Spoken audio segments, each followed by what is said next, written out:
नमस्कार मित्रांनो, एक्झाम जागरमध्ये तुम्हा सर्वांचं पुन्हा एकदा स्वागत आहे.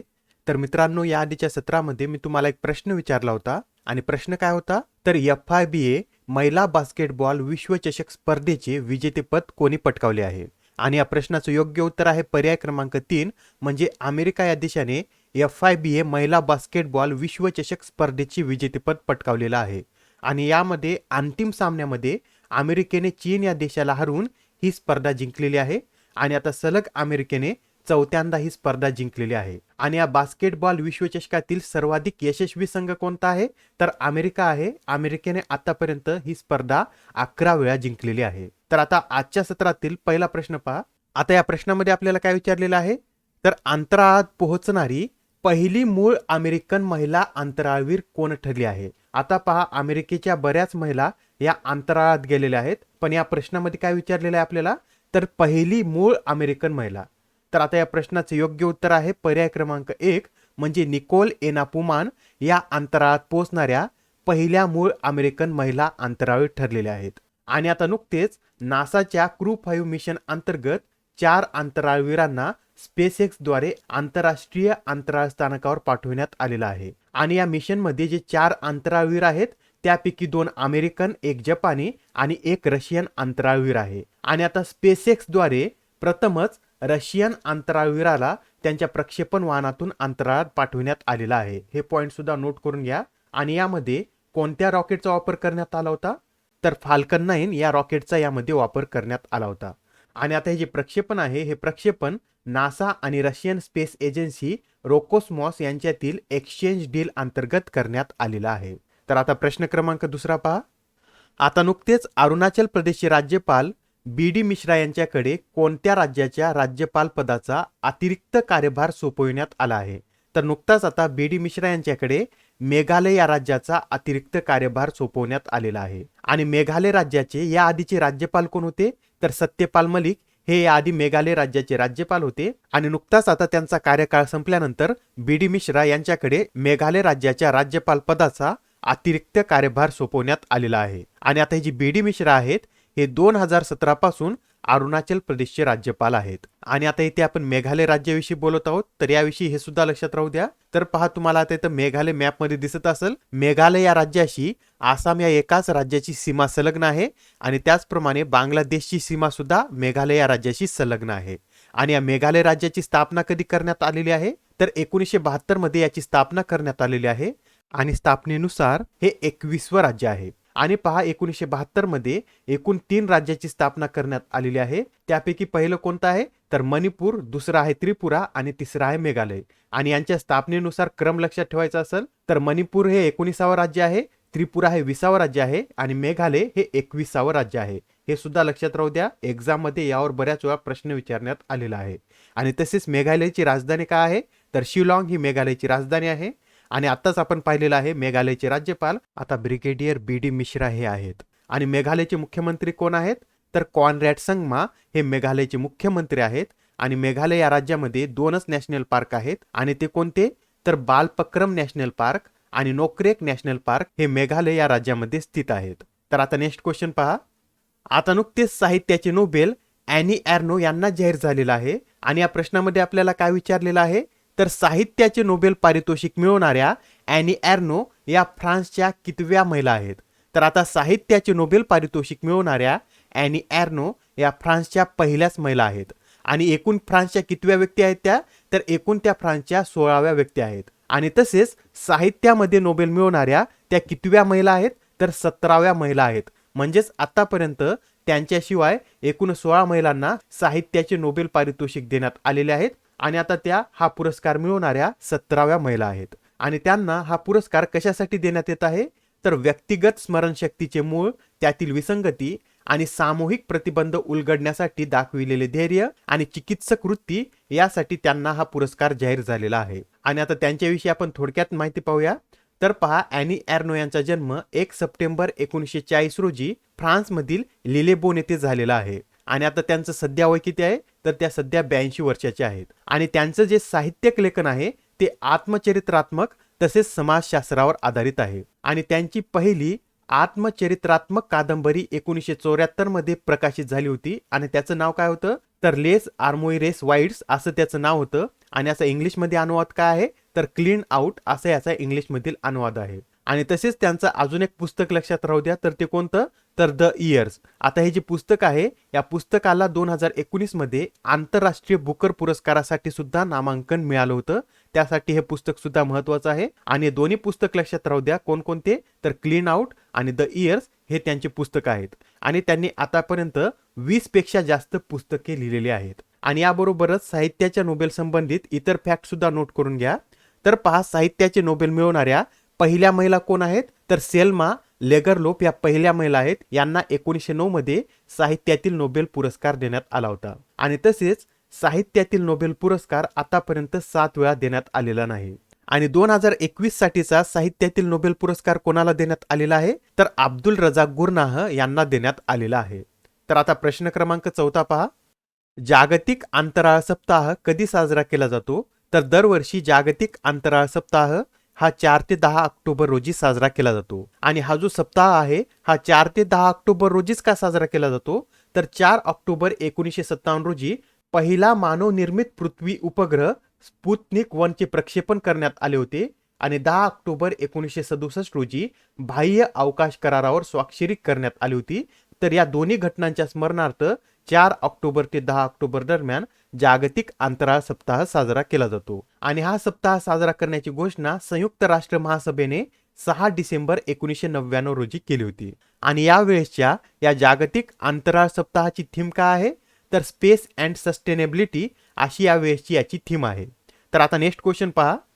कोणत्या संघटनेद्वारे 50 प्रतिष्ठित भारतीय वारसा कापड शिल्पाची यादी प्रकाशित करण्यात आली आहे तर नुकतीच आता युनेस्कोद्वारे 50 प्रतिष्ठित भारतीय वारसा कापड शिल्पाची यादी प्रकाशित करण्यात आलेली आहे. आणि यामध्ये महाराष्ट्राच्या हिमरू शैलीचा सुद्धा समावेश आहे आणि त्याचप्रमाणे तामिळनाडूचे तोडा भरतकाम आणि सुंगुडी, हैदराबादचे हिमरू विणकाम आणि ओडिशा राज्यातील संबलपूर येथील टाय आणि डाय विणकाम, गोव्याचे कुणबी विणकाम, गुजरातचे मशरू विणकाम आणि पटोला, पश्चिम बंगालचा गरड कोरियाल आणि कर्नाटकातील इलकल आणि लंबाडी आणि बंजारा भरतकाम आणि हिमाचल प्रदेशचे रुमाल आणि लडाखचा थिगमा किंवा लोकरीचा टाय आणि रंग आणि वाराणसीचा आवत जामदानी याचा यामध्ये समावेश करण्यात आलेला आहे. आणि आता इथे युनेस्को विषयी बोललेला आहे तर लगेच युनेस्को या संस्थेविषयी सुद्धा आपण माहिती पाहूया. तर पहा युनेस्कोचं फुल फॉर्म काय आहे तर युनायटेड नेशन्स एज्युकेशनल सायंटिफिक आणि कल्चरल ऑर्गनायझेशन असे याचं पूर्ण स्वरूप आहे. आणि याची स्थापना कधी करण्यात आलेली आहे तर 16 नोव्हेंबर 1945 रोजी याची स्थापना करण्यात आलेली आहे आणि याचं मुख्यालय फ्रान्समधील पॅरिस येथे आहे. आणि सध्या महासंचालक कोण आहेत तर ॲड्रे अझोले हे महासंचालक आहेत आणि एकूण 193 देश हे या संस्थेचे सदस्य आहेत. तर ठीक आहे. तर आता नेक्स्ट क्वेश्चन पहा. अलीकडेच कोणत्या देशाने रुपे डेबिट कार्ड वापरासाठी national payment corporation of India सोबत सामंजस्य करार केला आहे तर नुकताच आता असा करार ओमान या देशाने केलेला आहे.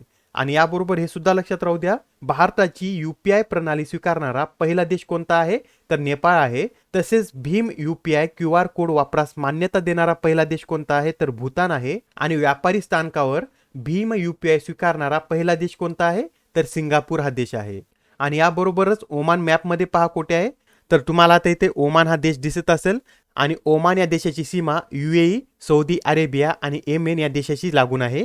आणि तसेच ओमानची राजधानी काय आहे तर मस्कट ही ओमानची राजधानी आहे. आणि ओमानचे सुलतान कोण आहेत सध्या तर हेतम बिन तारिक हे ओमानचे सुलतान आहेत. आणि ओमानचं चलन काय आहे तर ओमानी रियाल हे ओमानचं चलन आहे. तर आता प्रश्न क्रमांक 7 पहा. कोणत्या राज्याने 1 ऑक्टोबर पासून मुख्यमंत्री आरोग्य विमा योजना नावाची स्वतःची आरोग्य विमा योजना सुरू केली आहे तर नुकतीच आता नागालँड या राज्याने मुख्यमंत्री आरोग्य विमा योजना नावाची स्वतःची आरोग्य विमा योजना सुरू केलेली आहे. आणि आता या योजनेचं शॉर्ट फॉर्म सुद्धा लक्षात राहू द्या. या योजनेचं शॉर्ट फॉर्म काय आहे तर CMHIS असे याचं शॉर्ट फॉर्म आहे. आणि आता ही जी योजना आहे या योजनेचं उद्दिष्ट काय आहे तर राज्यातील सर्व प्रामाणिक नागरिकांसाठी हॉस्पिटलच्या सेवेवर होणारा खर्च कमी करणे हा या योजनेचं उद्दिष्ट आहे. आणि या योजनेअंतर्गत नागालँडमधील लाभार्थी कुटुंबांना प्रति कुटुंब प्रतिवर्ष 5 लाख रुपयापर्यंतचे मोफत आरोग्य विमा संरक्षण पुरवण्यात येणार आहे. आणि नागालँडविषयी हे सुद्धा लक्षात राहू द्या, नागालँड या राज्याची स्थापना 1963 मध्ये आसाम राज्यातील काही भाग विलग करून करण्यात आलेली आहे आणि स्थापनेनुसार नागालँड हे 16वे राज्य आहे. आणि नागालँडची राजधानी काय आहे, तर कोहिमा ही नागालँडची राजधानी आहे. आणि राज्यपाल कोण आहेत, तर जगदीश मुखी हे राज्यपाल आहेत. आणि मुख्यमंत्री कोण आहेत नागालँडचे, तर नेफ्यू रिओ हे नागालँडचे मुख्यमंत्री आहेत. आणि नागालँडमध्ये एकच नॅशनल पार्क आहे आणि ते कोणतं आहे, तर इंटाकी नॅशनल पार्क हे नागालँडमध्ये स्थित आहे. तर आता नेक्स्ट क्वेश्चन पहा. आता या प्रश्नामध्ये काय विचारलेलं आहे, तर अलीकडेच कोणत्या बँकेने इथिकल हॅकिंग लॅबचे उद्घाटन केले आहे.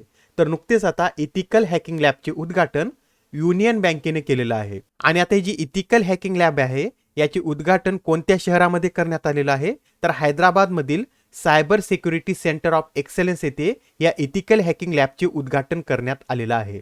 आणि या इथिकल हॅकिंग लॅबचा उद्देश काय आहे, तर सायबर धोक्यापासून बँकेच्या माहिती प्रणाली, डिजिटल मालमत्ता आणि चॅनल याचे संरक्षण करणे हा या डिजिटल हॅकिंग लॅबचा उद्देश आहे. आणि आता इथे युनियन बँकचा उल्लेख आलेला आहे. तर युनियन बँकेची स्थापना कधी करण्यात आलेली आहे, तर 11 नोव्हेंबर 1919 मध्ये या बँकेची स्थापना करण्यात आलेली आहे. आणि याचं मुख्यालय कुठे आहे, तर मुंबई येथे याचं मुख्यालय आहे. आणि सध्या सीईओ कोण आहेत, तर मनी मेकलाई हे या बँकेचे सध्या सीईओ आहेत. आणि आता ही जी युनियन बँक आहे ही एक सार्वजनिक बँक आहे. आणि आता सध्या भारतामध्ये एकूण किती सार्वजनिक बँक आहेत, तर 12 सार्वजनिक बँक आहेत. आणि प्रायव्हेट बँका किती आहेत, तर 21 प्रायव्हेट बँका आहेत. तर आता प्रश्न क्रमांक 9 पहा. कोणत्या राज्याने एबर्ड ऑफ द युनिकॉर्न या नावाने राखेचा वापर करून गेंड्याचे स्मारक तयार केले आहे. तर नुकतेच आसाम या राज्याने एबर्ड ऑफ द युनिकॉर्न या नावाने राखेचा वापर करून गेंड्याचे स्मारक तयार केलेलं आहे.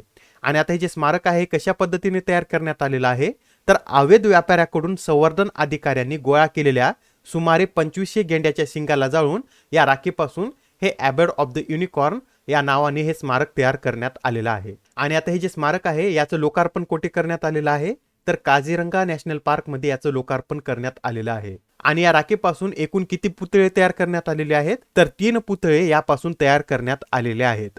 आणि आता नेक्स्ट क्वेश्चन पहा. यामध्ये काय विचारलेलं आहे, जागतिक मानसिक आरोग्य दिन कधी साजरा केला जातो, तर दरवर्षी जागतिक मानसिक आरोग्य दिन हा 10 ऑक्टोबर रोजी साजरा केला जातो. आणि हा जो दिवस आहे हा पहिल्यांदा कधी साजरा करण्यात आला होता, तर 1992 मध्ये हा पहिल्यांदा साजरा करण्यात आला होता.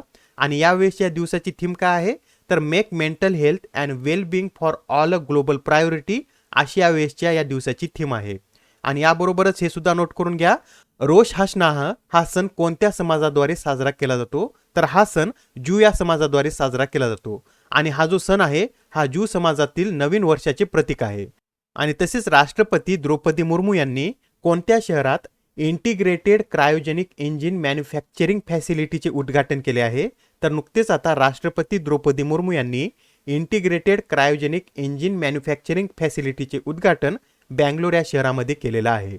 आणि 13व्या FICCI ग्लोबल स्किल्स समिट 2022 चे आयोजन कोणत्या शहरात करण्यात आले आहे, तर आता या 13व्या FICCI ग्लोबल स्किल्स समिट 2022 चे आयोजन नवी दिल्लीमध्ये करण्यात आलेलं आहे. आणि नुकतेच आता सुप्रीम कोर्टाने ताजमहलाच्या किती मीटर परिसरातील सर्व व्यावसायिक उपक्रम बंद करण्याचे निर्देश दिले आहेत, तर नुकतेच आता सुप्रीम कोर्टाने ताजमहलाच्या 500 मीटर परिसरातील सर्व व्यावसायिक उपक्रम बंद करण्याचे निर्देश दिलेले आहेत. आणि आता आजचा तुमच्यासाठीचा प्रश्न पहा. स्वच्छ सर्वेक्षण ग्रामीण 2022 अंतर्गत मोठ्या राज्यांच्या श्रेणीमध्ये कोणत्या राज्याने प्रथम पारितोषिक जिंकले आहे. आता या प्रश्नाचं उत्तर कमेंटमध्ये देण्याचा प्रयत्न करा. उत्तर चुकलं तरी काय हरकत नाही, कारण ज्यावेळेस तुम्हाला या प्रश्नाचं योग्य उत्तर माहित होतं त्यावेळेस हे प्रश्न तुमच्या दीर्घकाळापर्यंत लक्षात राहतात. तर आता पुढच्या सत्रामध्ये पुन्हा भेटूया. धन्यवाद.